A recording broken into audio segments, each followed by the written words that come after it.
Hey bong ôn, này chung ska chung tự tia những bánh tham ao bò sạch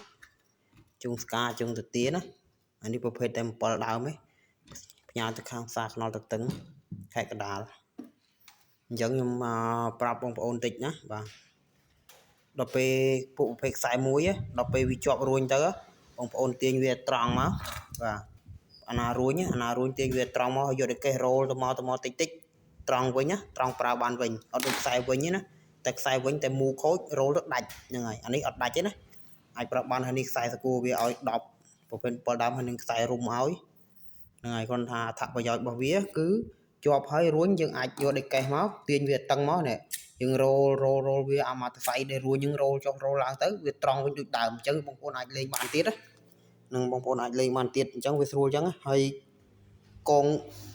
ประเภทนึงវារៀងរឹងវារៀងរឹងទៅអត់ទៅជ្រុះទេយើងហូតដាក់ស្រួលអត់ទៅជ្រុះទេហ្នឹងហើយប្រភេទទៅតឹងវាចែករឿងវែង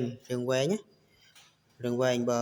បោះគេតែរឿងខ្លីឯងបាក់ត្រឹមនេះប្រហែលយើង5កងប្រហែលគេ4កងឯងហ្នឹងហើយដោយសារទំហំវារឿងវែងជាងទីឃ្លាវាស្លាស់ជាង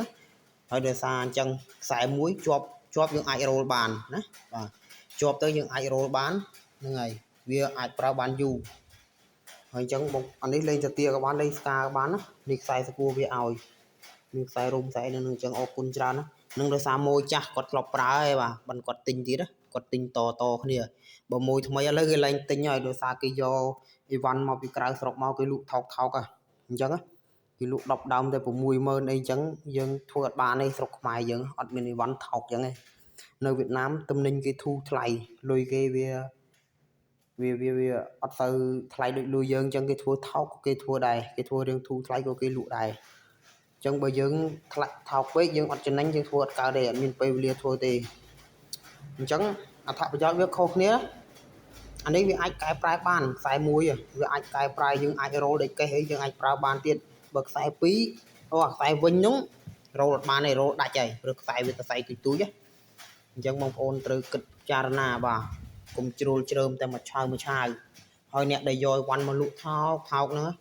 តិចទៀតបិទទៅបើដោយសារតែលក់គេទិញគ្រប់គ្នាអស់ទៅគ្មានអ្នកណាទិញទៀតទេព្រោះអ្នកលេងសัตว์អត់មានច្រើនទេមិនប្រកាសថានៅស្រុកខ្មែរយើងលេងសัตว์ទាំងអស់គ្នាអ្នកចូលចិត្តសัตว์ភាគតិចហ្នឹងហើយអញ្ចឹងទេតែគេទិញគ្រប់គ្នាអស់គឺយើងអីវ៉ាន់យើងតល់ចោលរាប់ពាន់រាប់ម៉ឺនដុល្លារហើយអ្នកដែលលក់ថោកយកមកច្រើនហ្នឹងយកមកច្រើនលក់ថោកដើម្បីចំណេញសេវាពីបងប្អូនដើម្បីយកកម្រៃឬក៏ផ្ញើចំណេញតិចដូចអីវ៉ាន់ចាប់មួយចុងក្រោយប្រយ័ត្នបោះជើងដោយសារលក់ថោកពេកតែបងប្អូនគាត់គ្រប់ត្រហើយគាត់ស្រឡាញ់ព្រោះអីវ៉ាន់ដែលលក់ថោកអ្នកណាក៏ចង់បានរបស់ថោកដែរប៉ុន្តែប្រយ័ត្នតែលក់ថោកពេកគេទិញគ្រប់គ្នាអស់គឺចាន់ឡើងមានអ្នកទិញអាចអសុកហើយបាទអញ្ចឹង